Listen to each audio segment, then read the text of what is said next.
couple new cars in the collection this week, and they're both kind of special because they're both movie cars. First up, this is an early 80s Lamborghini Jalpa. Jalpa. I don't know why I do so much spelling on this channel, but here we are. So, the Jalpa was kind of the entry-level Lamborghini. It had a transverse mounted V8 in the back. Think of it as a competitor to the Ferrari 308. So, you had higher level Ferraris with V12s like the Testarossa, or maybe the F40 with a V8. And below that you had the 308, or even the 328 later in the 80s. This was similar. You had the Countach with the V12,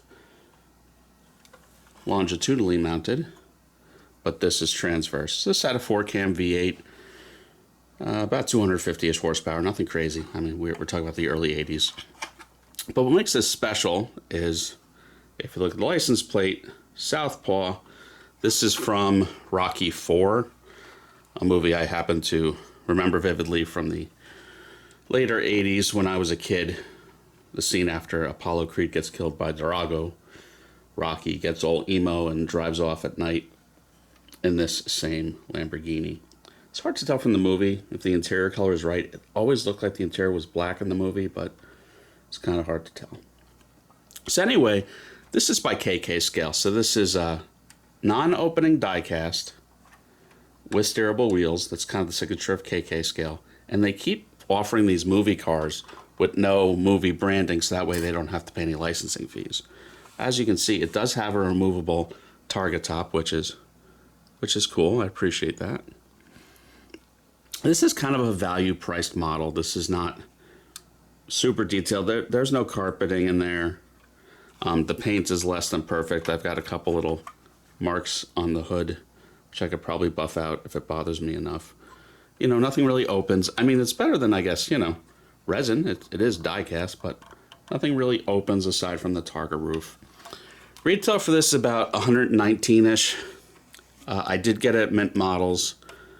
It's there in a variety of colors, but this, of course, is the movie car. They did have a $20 off discount. So this was like $82 or $85, which at that price, I'm not too mad at it.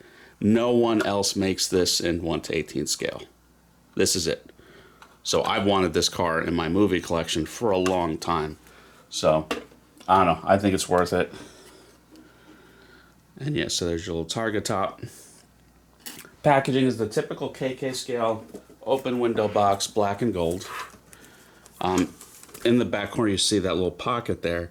That was for holding on the Targa top, which is nice. You can see it is marked on the base. Lamborghini Jalpa, 1982 3500. It's a 3.5 liter V8. So yeah, pretty neat. Another movie car. This is an Aston Martin DBS V12. And this, you should know from, it's actually 2 James Bond movies. First debuted in Casino Royale.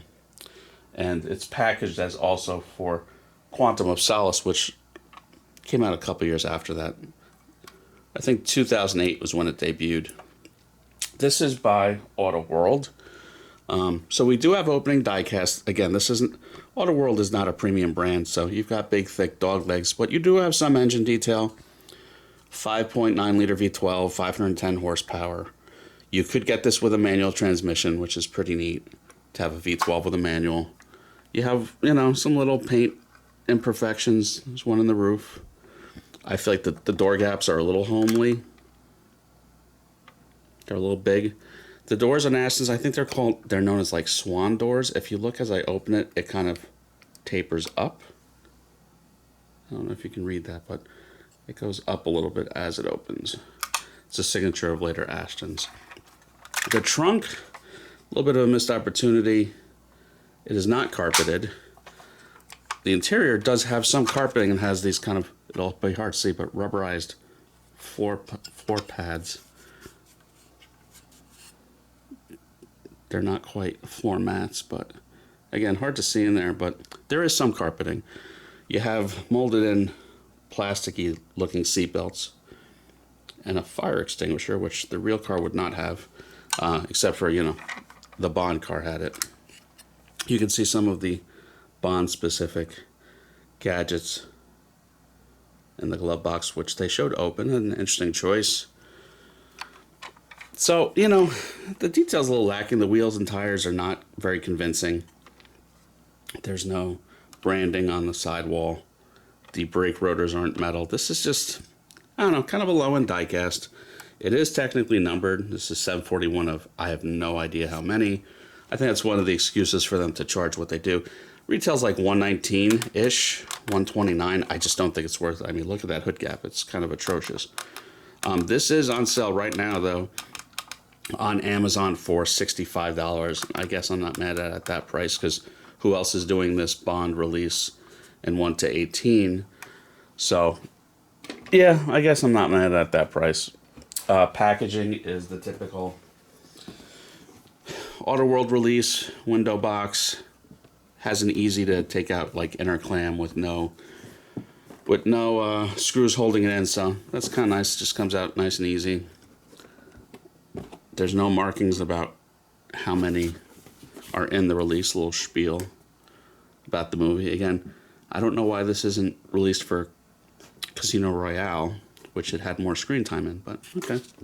Whatever they want to do. So that's it for this week. A few more interesting cars coming. Everyone have a good one. Please like and subscribe.